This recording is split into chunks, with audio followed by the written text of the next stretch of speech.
Bem-vindo ao Imagine Geek. Hoje narraremos os acontecimentos de Solo Leveling Ragnarok. Capítulo 25. Curta, comente e compartilhe com seus amigos o vídeo. Obrigado.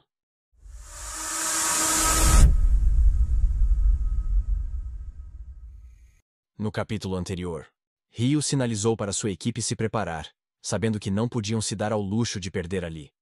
Randolph, impassível, permaneceu de braços cruzados e postura relaxada. Sua confiança vinha do puro domínio da guilda Scavenger. Ele não acreditava que seriam desafiados seriamente. Mas justo quando o ar se encheu de tensão, prestes a explodir em violência, uma súbita interrupção quebrou o momento. Uma mão surgiu do nada, parando ambos os lados em suas trilhas. Todos os olhares se voltaram para a origem. Em meio ao calor cintilante e a areia girando, Surro estava ao lado de Ezel e Gray, surgindo sem aviso. Surro examinou o desconhecido terreno desértico, claramente confuso.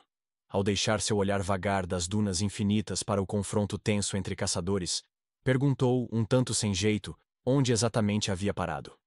30 minutos antes do confronto que se desenrolava em meio às areias giratórias, Surro e sua equipe haviam surgido em um local que inicialmente parecia ser uma masmorra do tipo deserto. O sol escaldante e as dunas intermináveis compunham o cenário. Mas foi Bero quem primeiro percebeu algo muito mais significativo. Seu olhar se fixou na pirâmide imponente ao longe, e daquela antiga estrutura, ele podia sentir um imenso mana pulsando para fora como um farol. No entanto, não era apenas o deserto ou a pirâmide que os deixava inquietos. À medida que avançavam mais fundo pelo terreno estranho, as anomalias começaram a se acumular. Espalhados pela areia, havia carros enferrujados, cercas metálicas caídas e restos de arame farpado, elementos que simplesmente não pertenciam a um ambiente típico de masmorra. Essas contradições se empilhavam de forma desconfortável, fazendo Surro e seu grupo questionarem se aquilo era realmente uma masmorra. Tentando acalmar sua equipe, Surro balançou a cabeça e escolheu focar no que era mais importante. Reafirmou que, enquanto o portão original que os ligava ao seu ponto de origem permanecesse intacto, não havia motivo para preocupação. Para confirmar, Surro decidiu verificar o portão pessoalmente. Sem demora, atravessou o portal. Mas o que deveria ter sido uma simples verificação terminou em descrença. Surro voltou quase imediatamente, com expressão sombria e os olhos pesados pelo peso do que havia descoberto. O portão havia desaparecido, sumido sem deixar vestígios. O clima mudou. Sua única saída conhecida havia evaporado. Eles estavam presos. Tentando lidar com o novo problema, Surro seguiu adiante, na esperança de encontrar alguém que pudesse dar respostas sobre sua localização. Foi então que se deparou com o tenso impasse entre dois grupos de caçadores. Buscando clareza, Surro questionou os caçadores reunidos sobre onde estavam, mas Ryu o observou com desconfiança. Em sua mente, Surro provavelmente era mais um caçador oportunista do leste, querendo reivindicar a masmorra da pirâmide junto com a guilda Scavenger. Enquanto isso, Randolph via a situação com desprezo. Seus olhos frios se fixaram em Surro, embora seus pensamentos tenham brevemente se desviado para uma conversa enigmática com seu mestre de guilda, Thomas Andre. Ele se lembrava de Thomas, relatando uma profecia sombria, dita por Granny, a velha vidente conhecida por sua precisão assustadora. A profecia mencionava uma vida nascida da morte, uma figura que surgiria de um selo quebrado, fadada a aparecer em um túmulo e possuía a habilidade de levantar os mortos. O momento havia coincidido perfeitamente com o súbito aparecimento da masmorra pirâmide no Egito, sua presença semelhante a um túmulo, ligada de forma inquietante à morte e ao renascimento. Thomas fez a conexão e enviou Randolph para tomar a masmorra para a guilda Scavenger. E quando Randolph perguntou o que fazer caso outros interferissem, Thomas foi claro. Lidar da maneira Scavenger, com força e sem hesitação. De volta ao presente, o olhar de Randolph se afunilou ao dar a Surro um último aviso. Se ele havia vindo para reivindicar a masmorra, era melhor ir embora. Mas Surro, agora certo de que aquele lugar era de fato uma masmorra e provavelmente a origem da fenda dimensional de sua missão urgente, não tinha intenção de recuar. Ousado, Surro fez uma pergunta calma, porém firme. O que aconteceria se ele se recusasse a sair?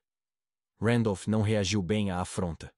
A raiva cresceu em seu peito enquanto ele desembainhava sua lâmina e desferia um golpe com força ensurdecedora, descendo em um arco flamejante para acabar com o intruso em um único ataque. Mas, para sua surpresa, Surro desviou habilmente e contra-atacou com um soco rápido e poderoso no peito de Randolph. O golpe acertou em cheio, mas Randolph não recuou. Em vez disso, revidou com um golpe esmagador, lançando Surro para trás contra uma parede próxima, que se despedaçou com o impacto. Com o ar agora denso de tensão, Randolph cerrou o maxilar e ordenou a seus homens que eliminassem a guilda Asura e derrubassem Surro junto com eles. Ao ver Surro sendo atingido, os olhos de Ezel se estreitaram, consumidos pela fúria. Sem hesitar, ela e Grey avançaram contra os caçadores da Scavenger com intenção letal. Rio também rugiu para a batalha, recusando-se a permitir que a guilda Scavenger vencesse sem lutar. Enquanto isso, Surro se levantou dos escombros, desorientado. Enquanto o campo de batalha se desenrolava em caos ao seu redor, seus olhos se estreitaram com determinação sombria. Se completar a missão urgente significava vencer aquele conflito, não havia escolha a não ser lutar até o fim. Com isso em mente, Surro avançou, desferindo um chute voador contra um caçador blindado. O golpe acertou em cheio o queixo do oponente. No entanto, o caçador não caiu. Apenas sorriu.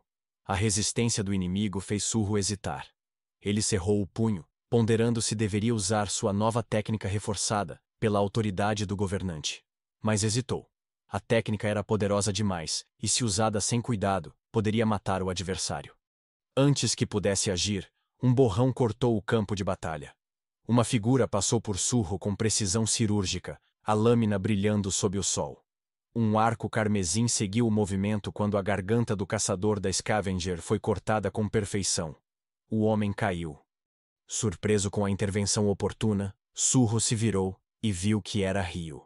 Com olhar afiado e expressão dura, Rio questionou a hesitação de Surro, desafiando se ele realmente temia tirar uma vida. Lembrou-o de que o mundo dos caçadores não os colocava apenas contra monstros, mas também frente a frente com adversários impiedosos, falsos rankers e assassinos sem remorso. As palavras tocaram fundo em Surro. Até então, ele acreditava estar pronto para arriscar tudo em batalha. Mas, na verdade, havia evitado cruzar a última linha: matar. O grande cataclismo havia destruído o velho mundo e, com ele, as regras pelas quais Surro vivia. Se ele queria proteger os outros e enfrentar seres como Li Min-sung, precisaria de mais do que força. Precisaria de determinação, a vontade de fazer o que fosse necessário. Seus olhos se afiaram com clareza à medida que a hesitação desaparecia. Com nova determinação, Surro se apresentou formalmente, recebendo um aceno de aprovação de Rio, que retribuiu o gesto. A partir daquele momento, os dois decidiram unir forças, formando uma aliança contra o inimigo em comum, a Guilda Scavenger.